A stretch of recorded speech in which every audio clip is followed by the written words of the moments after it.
that I want to introduce our keynote speaker for today, Sophia Vicent. Sophia is currently leading engineering operations, which includes TPM and engineering enablement at DoorDash. But I have a personal story to share. Several years ago, Sophia and I worked in another gig economy company, and I had a privilege to work under Sophia's leadership. And to me, she was not just a manager or a skip manager, she was a leader and inspiration, and it was my dream to make this introduction for Sophia as a keynote speaker at the TPM Summit for now probably a couple of years. So without any further ado, I want to invite Sophia Vicent to the stage. Please welcome.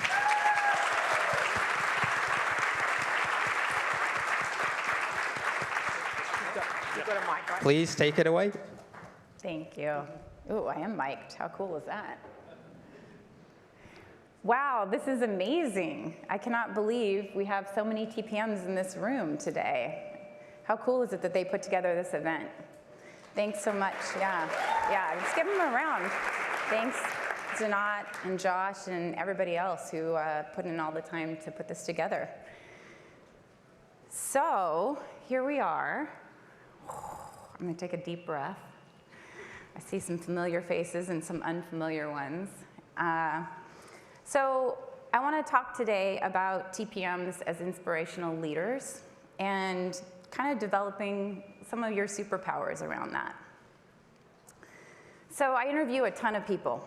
In the last 10 years, I've interviewed hundreds and hundreds of people, both for TPM roles on my team, for engineering leadership roles across the organizations that I've worked in. And when I talk to people, one of the things I always ask them is, what are you looking for in your next role? And pretty consistently, people tell me two things. The first is that they really want to make an impact with the job they have. We all care about, if we're going to spend all this time at work, we want to feel like it's meaningful, like we're doing something that matters, right?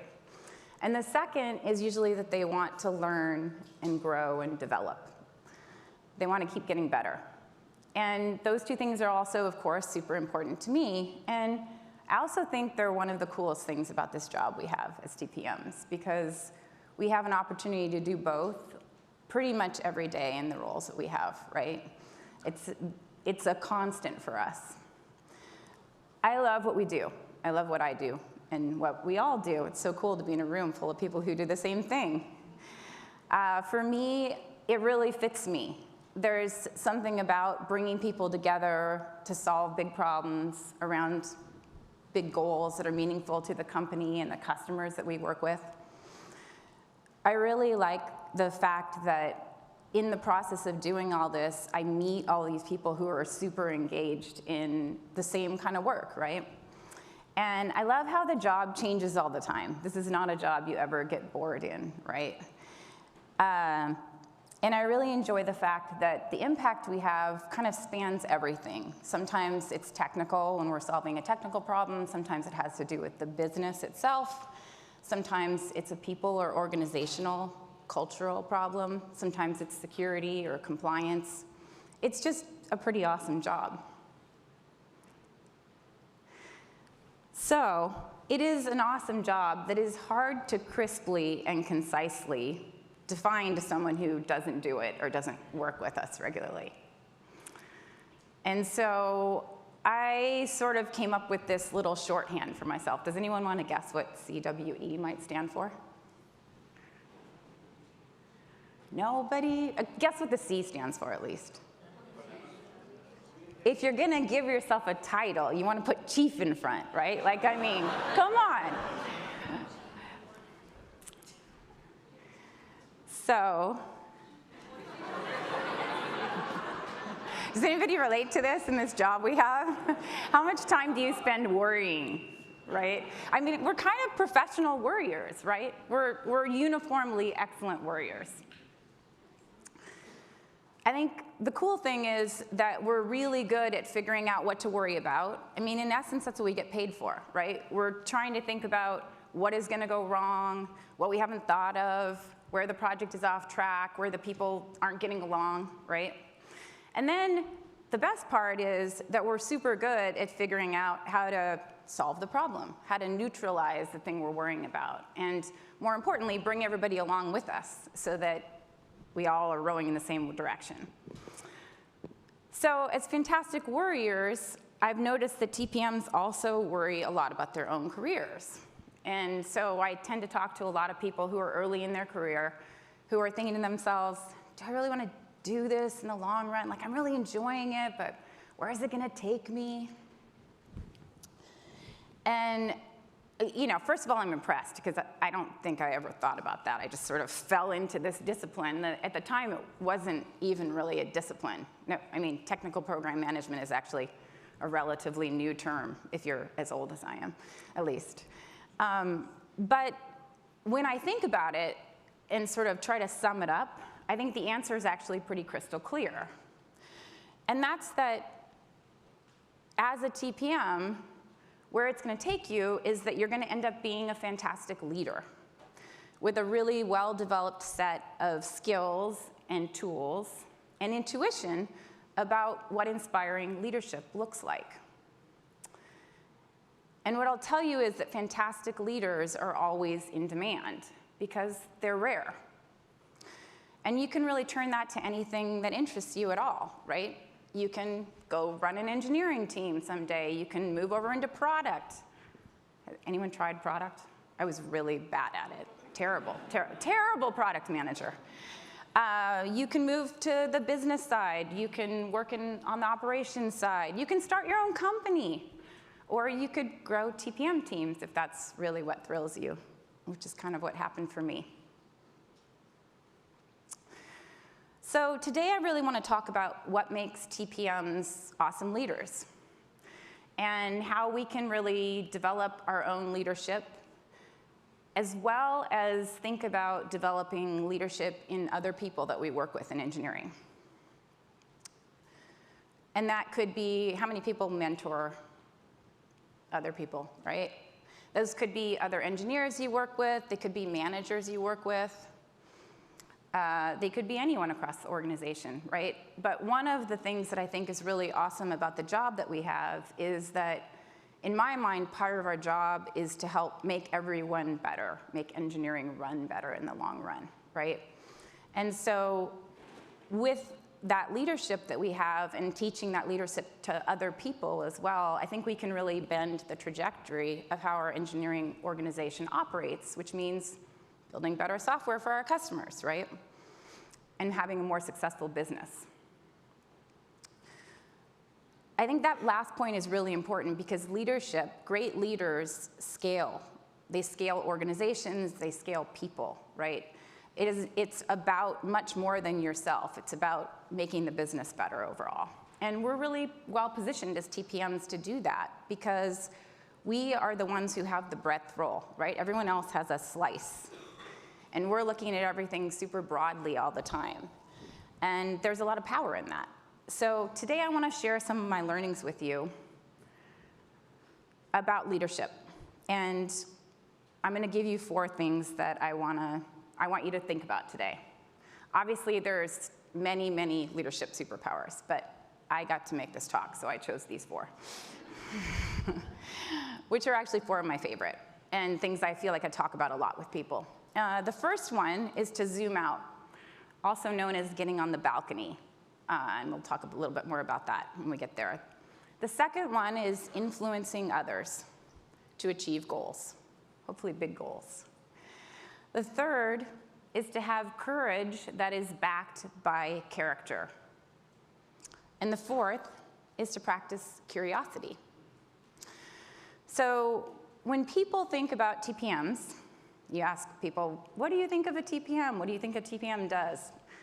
What's the very first thing they usually say? Project management. What else? We're organized, right? Oh my God, this is probably the best run conference ever, right? All run by a bunch of TPMs. We're super organized, we're super in the details. That's usually the first thing people think about, like hyper organized, hyper on top of everything, right? And yes, we are completely awesome at that. I don't know, it's just bread and butter. You can't be a TPM without that. we bring people together around these things because we're able to hold all this detail in our heads and reason about what's missing and who's not on top of something and pull all the pieces together, right? But the first superpower I want to talk about is actually the opposite of that, and that is to zoom out. So we'll talk about that a little more in a second. But first, I'm going to tell you a little personal story, because as I was thinking about all these 4 superpowers, I realized that they all resonated with me very personally, more than just at work, but also, you know, touched on my life in some ways, which makes sense. Why would you spend a whole career doing something that didn't sort of tickle your fancy that way? And also, I thought that if I shared something personal, then if I screw up later, you guys would be nice to me. So this is me in many variations of my life. I used to have long hair sometimes. Pretty cool, right? I am a soccer player. I am a soccer player. It is like one of the core things about who I am. I grew up playing soccer. I played soccer my whole life. Played soccer in college. I played soccer for many years after college. And I don't mean casually. I mean, I immediately was completely obsessed with soccer. It just occupied my mind and pretty much all my time when I was a little kid. So I discovered soccer at about 6 years old. Unfortunately, I don't have a picture of that. It's funny, this is pre-digital, not a lot of photos. I had to dig very hard for these photos. But I discovered soccer when I was about 6, and I was, my brother who was 7, my mom took both of us because she was signing him up to play soccer. She decided he needed a sport. And so she gets done with the sign up, and the woman who is doing the sign up leans over the counter. She looks down and she sees my tiny 6-year-old self. I was a very small little human back then. She sees my tiny 6-year-old self and she looks at me, and it gives me the courage to go, can I play too? And so that was sort of the beginning of my soccer career. We were not there for me to sign up. I'm pretty sure that was like a babysitter saving mission having me along. But it sort of launched my love of this beautiful game. And what I'm going to say about soccer, excuse me, what I'm going to say about soccer, and it does actually tie in, it's not completely random, these photos of me playing soccer, is that soccer is a game of the big picture. It's a game of strategy, and the strategy happens on the field, right? Unlike a lot of sports where you have all these set plays, there's not a lot of that in soccer. Most of what happens in the course of those 90 minutes happens in the course of play. And so soccer players are universally, first of all, they're pretty smart. You don't usually meet a dumb soccer player. They are also universally strategic, and they have a lot of vision, right? They learn very early on that they need to see the whole field. And they're good at the big picture, not just what's immediately happening. They're good at seeing where the play is going to go, where to send the ball when they have it, and where to run, and where the play is unfolding and people are moving.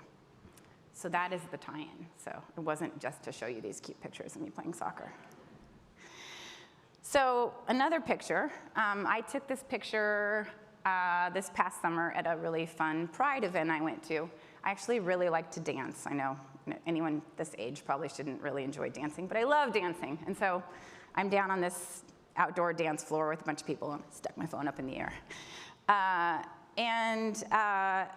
As with the greatest soccer players, the greatest TPMs are good at zooming out and seeing the big picture. And so the zooming out was kind of my phrase, but this phrase, getting on the balcony, came from the work of Ron Heifetz and Marty Linsky that they did on adaptive leadership. And the idea is that as a leader, great leaders gain perspective by moving from the dance floor, where you're kind of in the midst of all the action, up to the balcony so that you can see the whole big picture, right? It's kind of a cool analogy.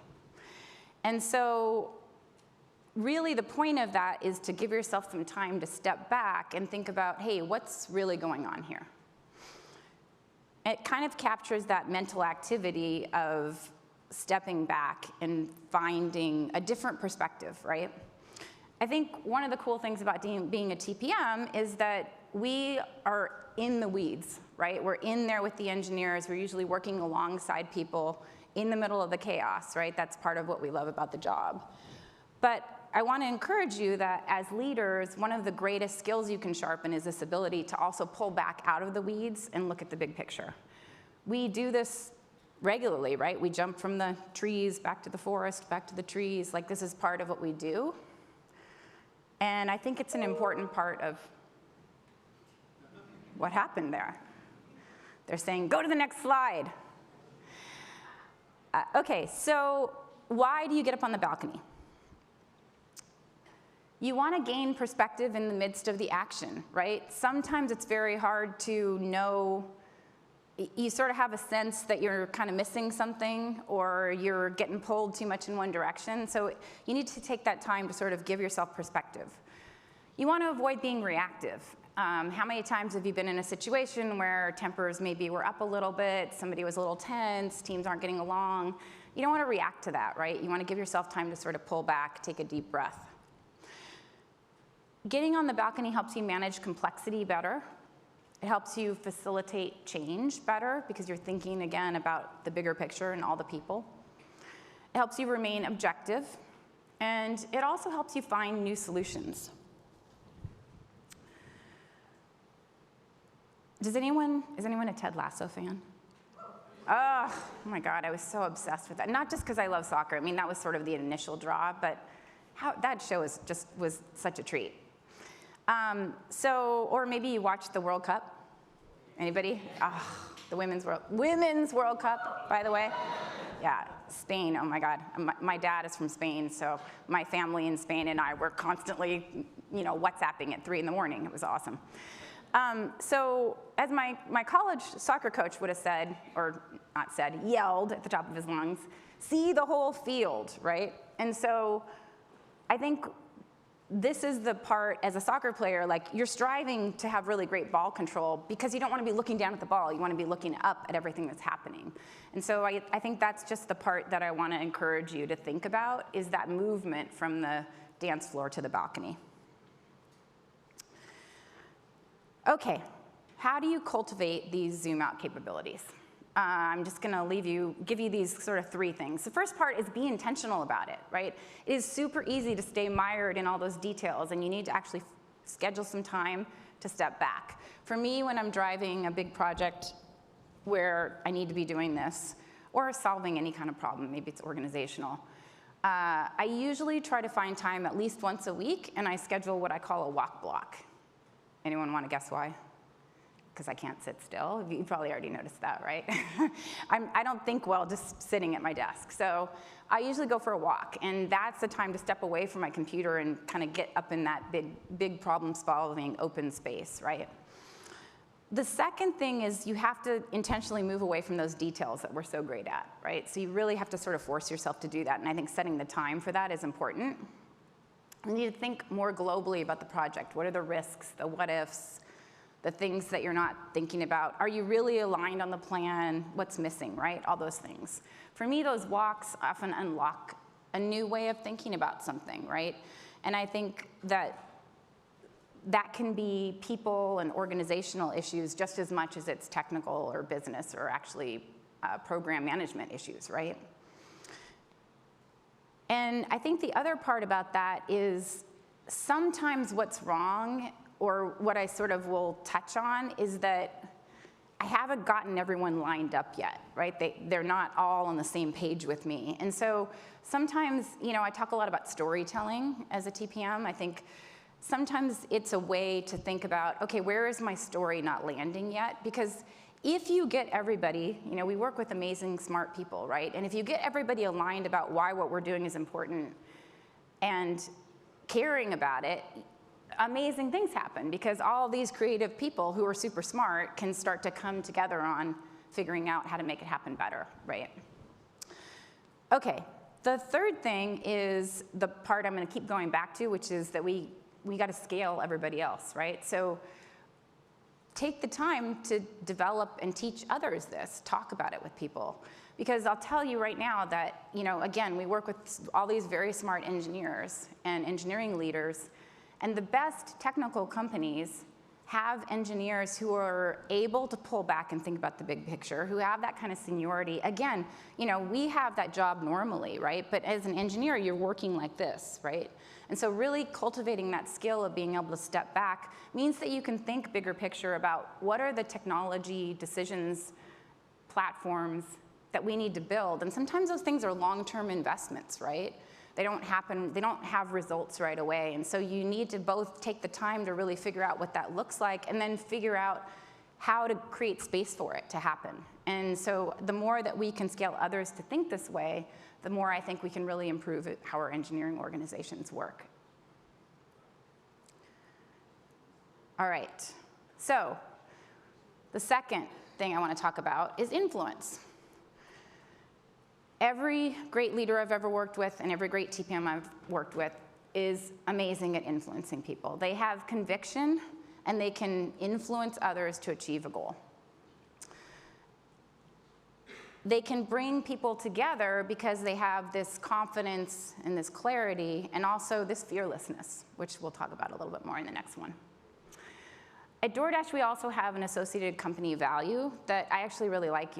Sometimes company values, you're like, eh. But this one I feel like I think about a lot, which is choose optimism and have a plan.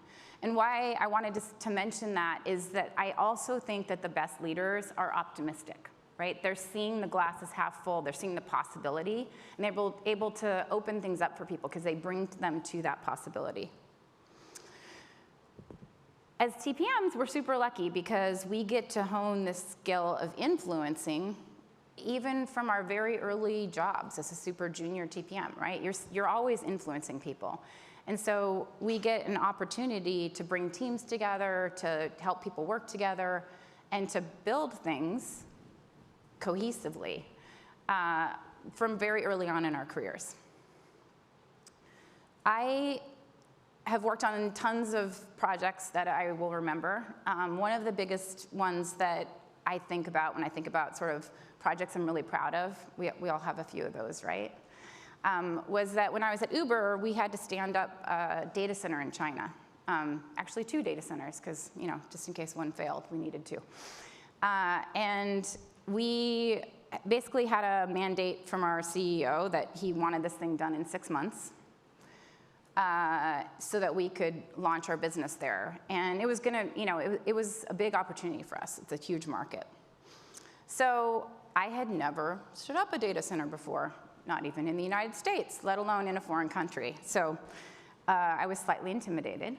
And luckily, I reached back into my network, and a really good friend of mine that I'd worked with years before was running infrastructure engineering at Facebook. And Facebook built a lot of data centers. So I reached out to him, and he kindly spent an hour with me answering a million questions I had. And one of the questions I asked him was, so if we really push Jay, if we really pull it all together fast, how long is this going to take?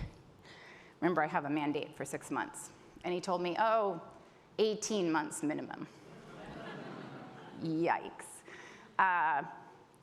Not just a mandate from anyone, a mandate from Travis Kalanick, who most people are aware is, kind of an intense guy.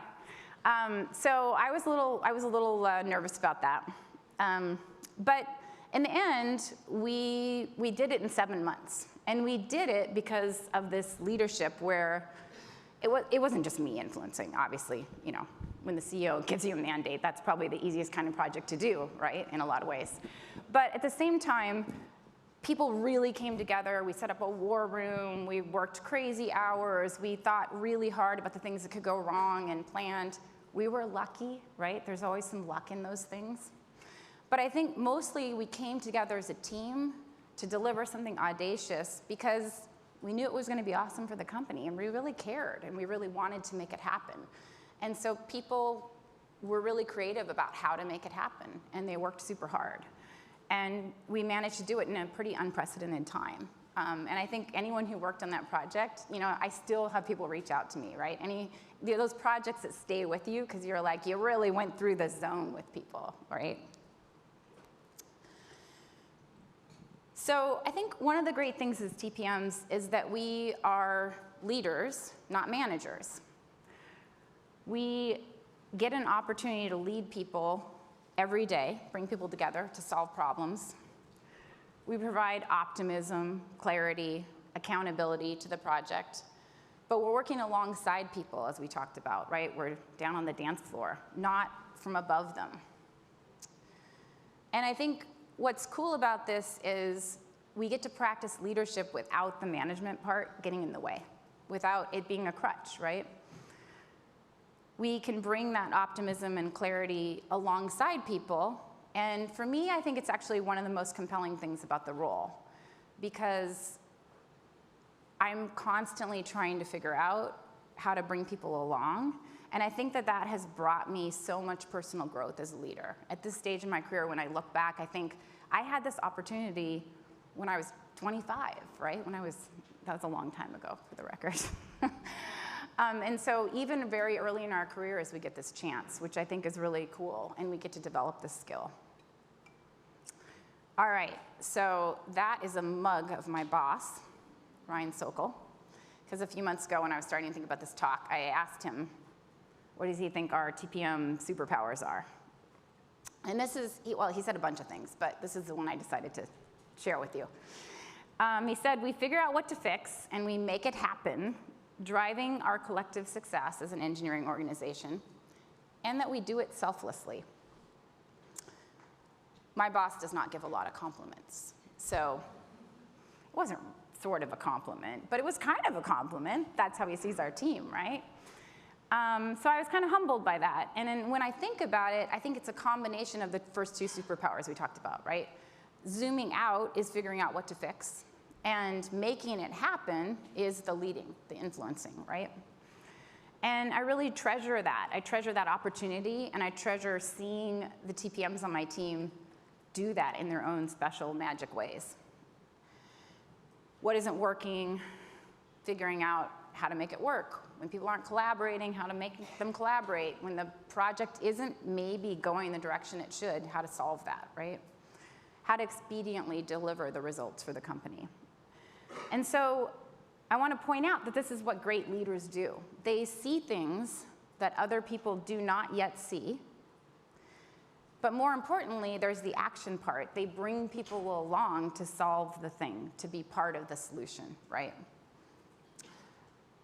And so with leading through influence, you know where you want to go, and you find a way to bring people along with you.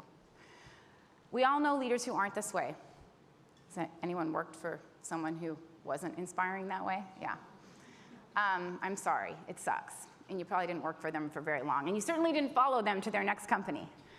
And you know, we know those people who are about tooting their own horn. They're about looking for power because of the leadership opportunities they have. Those are not the people that I want to emulate, and that is not what I actually think great leadership looks like. I think the people that I want to emulate, and this goes to my boss's last point, have humility. They do things selflessly. They put the team and the company before themselves, right? And they give credit to people. They give more credit to the people doing the work than they do to the manager or to themselves or any other leaders. They say thank you a lot.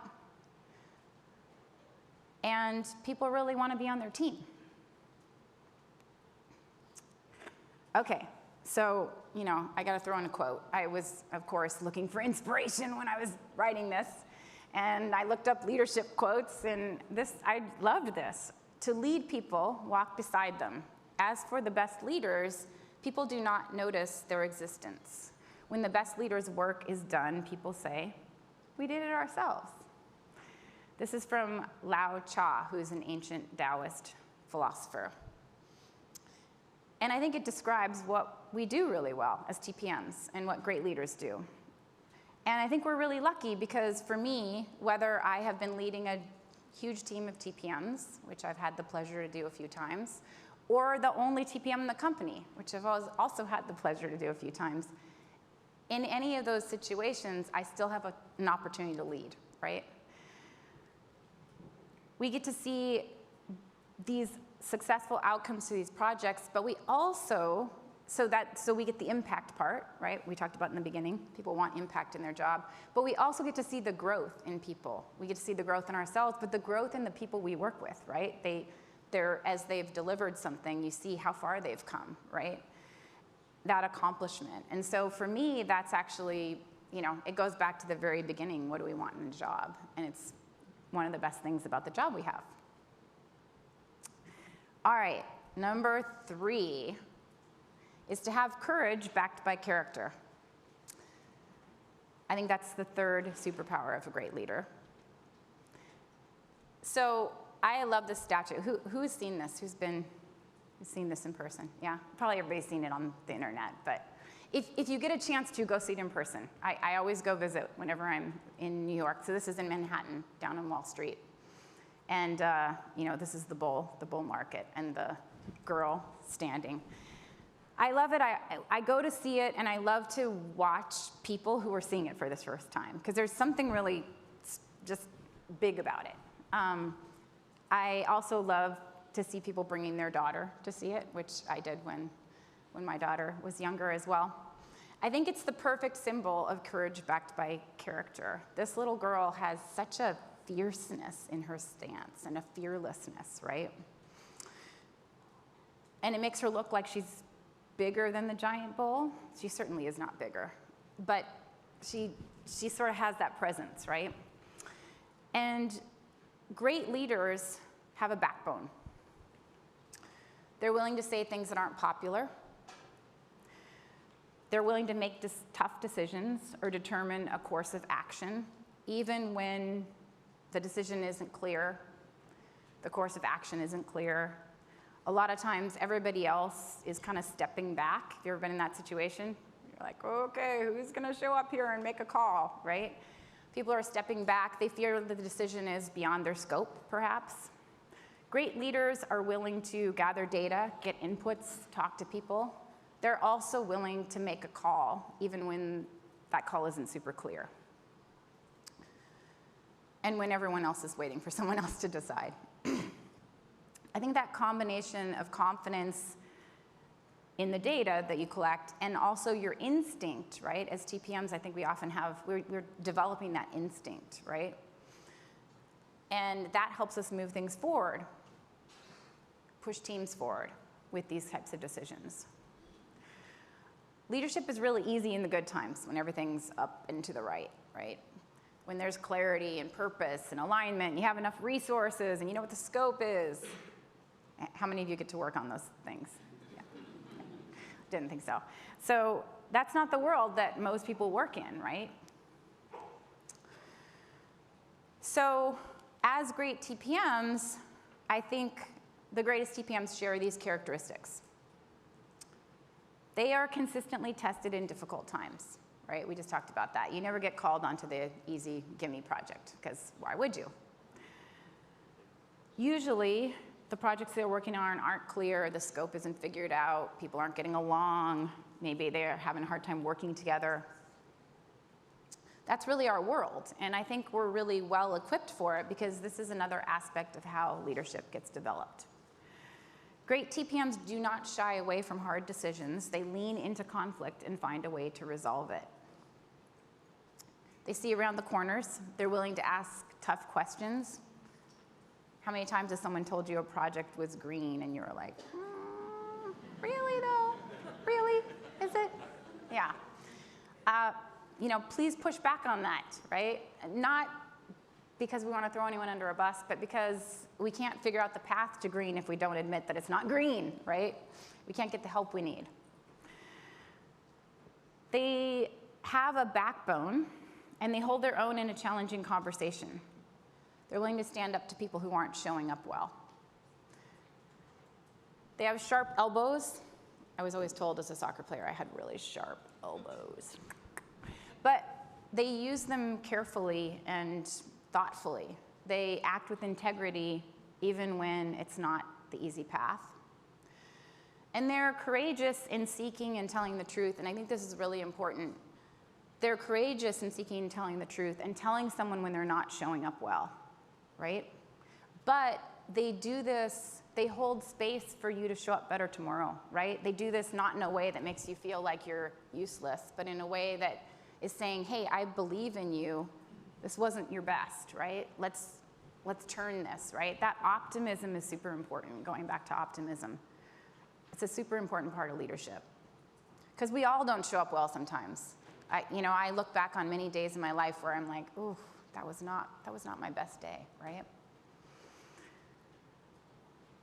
The great leaders also have strong opinions, loosely held, right? So, you go in, you're willing to make a decision, you're also willing to take in information and hear what other people have to say, right?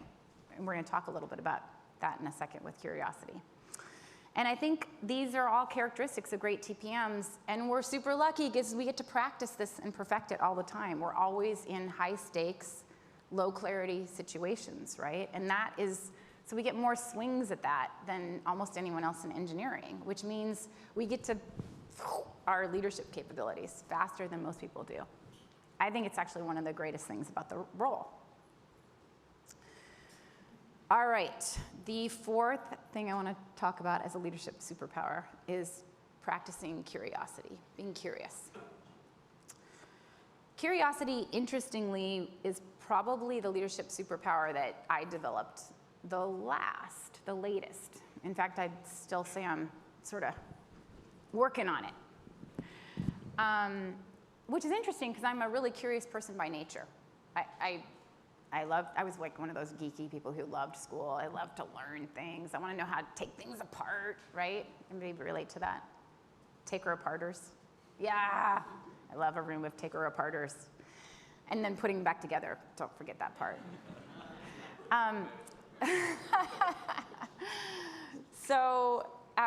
But I wish someone had pushed me to use this curiosity more at work in my daily work life. And so I am going to give you the benefit of all these years and try to push, most of you are much younger than me, I think, to do this earlier in your career.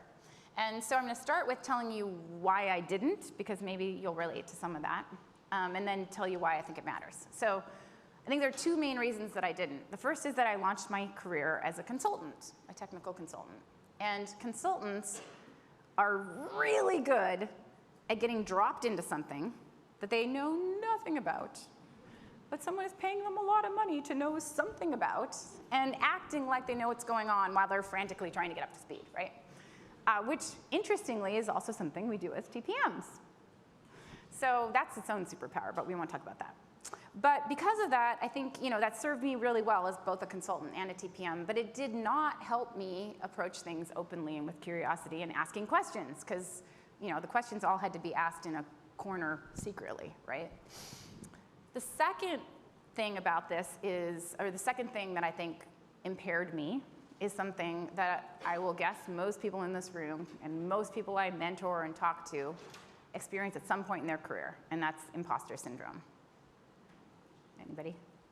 Anybody ever have imposter syndrome? If you didn't raise your hand, I'm not sure I believe you, but okay.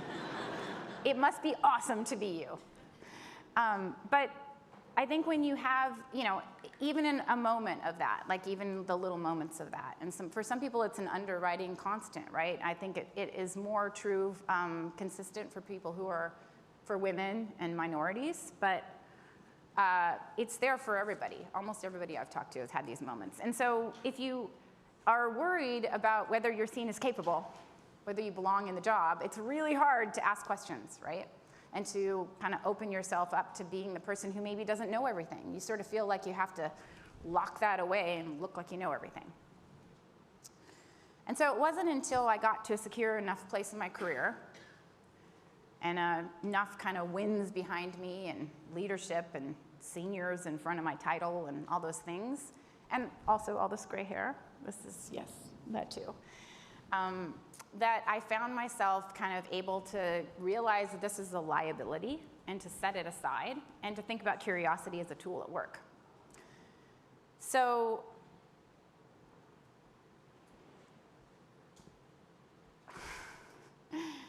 okay, so asking questions kind of has a couple of purposes. One is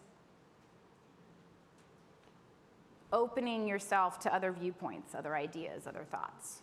But the second one is helping other people come to their own conclusions rather than telling them what the answer is, right?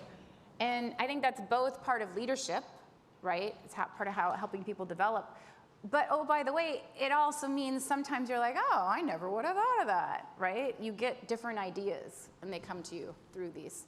And so I think, why does this matter? I think people who are curious, what's the leadership superpower part of this? People who are curious excel at problem solving and critical thinking, right? Because of that open, kind of expansive way of thinking about things. They're also, interestingly, often happier and more fulfilled at work and in life because they see life and work as kind of a big adventure, right? They sort of have this like, let's go attitude. The optimism helps bring that sort of greater achievement, bigger goals, solving bigger problems, and bringing people along. They are also, curious people are often, they thrive more in ambiguous situations, which we're placed in very ambiguous situations at work, right? That's what we get paid for, is to figure out ambiguity. And people who are curious don't tend to lean away from that. They kind of lean into it. They have confidence that they can break apart the big problem into smaller ones and figure it out, right? So that sounds a lot like what we do as TPMs, right? So I think the other thing I want to talk about with curiosity is that curiosity and empathy are really closely related in my experience. And so pushing, having that curiosity about the technical problem, the business problem, or the project plan, or whatever else, great. But also having that curiosity about people, right? In the end, we all work with a bunch of humans, and they all have really different life experiences and things that have impacted them. And maybe today something shitty happened. Am I allowed to say shitty in a conference? Thank you. And so I think that curiosity about people is a way to sort of like, it gets tied together with empathy. And in the end, the people are who are showing up with you every day to get these things done, right? There's a human element to everything we do. Okay, so I think that sort of summarizes some of the traits about curiosity that I see in great TPMs. So how can you kind of bring that curiosity yourself and coach others? The first thing I think is the frame of mind you have, right? So switching that mindset of I have to know everything, I need to have all the answers, to being a little more open. Yeah, I know a lot of things, for sure. That's why they pay me to do this. But maybe if I ask some questions, I'll actually get to a way better answer than I would have gotten to on my own. And I'll learn some new things, right? Asking questions, exploring options, seeking other perspectives, challenging assumptions, finding alternatives. And also simplifying things, right? Getting to that root cause of like what happened. What are those 5 whys, right? Curiosity in the end is what helps you find the path forward when something's blocked or misaligned or seems impossible to do. And I think actively developing a growth mindset that around these 2 things in particular, that it's okay to go to questions first and not answers. I think I really had to flip that in my head, right? I always felt that as a leader, I'm supposed to have the answers, right? And also that questions are not a sign of leadership weakness. In fact, and this is like the sort of magic part that I'm embarrassed to say I probably truly believed in the last couple of years, is that the best leaders, that is one of their superpowers, that they're willing to not know the answer all the time, and they're willing to seek inputs from people and learn new things, right? So changing that mindset was really important for me. We have amazing opportunities as TPMs. We are consistently exposed to next level leaders and next level problems, and we're offered a leadership role in driving solutions. So use those leadership superpowers, zooming out, influencing, being courageous, and practicing curiosity. All leaders have one thing and one thing only: followers. That's it. Simon Sinek, I'm a huge, anyone Simon Sinek fan? Yeah, oh my God, that guy. He just distills things in a way that I just go, yes! So, yeah, one of his many things I read or speeches I heard, he is also a very intimidating person to watch speak when you're about to get up and speak, because you're like, oh wow, I got a lot to learn. I think this statement is so fantastic. It just brings it all together, right? Because here you are. What do we have as TPMs? Every day, pretty much. We have people who want to follow us, right? Follow us on the initiatives we're driving. And we're not managers, or at least for most of us, that's not our only job. But in all that, through our leadership, we have an opportunity to lead engineering efforts and to help engineering organizations get better at engineering every day. That's kind of the magic of what TPMs do. So where do you think that's going to take you in 10 years, in 20 years, however long you're planning on doing this? I'm betting it's going to take you wherever you want to go, because people will follow. Thank you.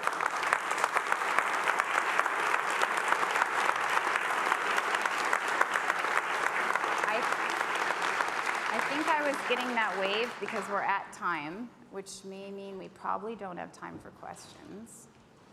Now I'm not sure what that wave meant. We can do one question. Let's go ahead and do one question, Sophia. Sorry about that. No, it's okay. Yeah. Sorry if I went a little long. Does anyone have a question? Or can I bounce down the stage? Oh, I see a question over here. Oh, we got mic runners now. This is awesome. This is a big room. It's amazing. Look at all these people who do what we do. Is that on? Yeah. Okay. Morning, everybody. Amazing to see all the people here. My name's John Winfield. I had a quick question. I love the 4 tips, tools, superpowers. Question for you as a leader. How do you think about your team delivering outcomes and how much responsibility you feel to delivering those outcomes, particularly given your manager's quote on making the overall organization successful? How do you think about that personally? What are some of the things that you do to facilitate that outcomes on your teams? Well, that was a huge question. We only got one. Wrapped up in that question. So I think to touch on the first part, I think one of the things I hear a lot from people who are running TPM teams and part of TPM teams is, where does our responsibility begin and end? Like, are we responsible for the project, right? And I actually try not to get hung up on that, because let's face it, projects are always, there's a lot of people who have to come together and make something happen, right? And as much as, we love the term DRI at DoorDash, oh my God, there's always a directly responsible individual. Yeah, sort of, but also really? So I try not to get hung up on that with teams, with TPMs. I think see yourself as a leader, as part of the solutions, as being responsible in the way you're responsible for everything every day, right? You're here because you want to help get it done. If the project took, 7 months instead of 6 months, hold it. I don't think you're beating yourself up about that. I feel like you're trying to get at something else, though, too. No, that was it. Okay.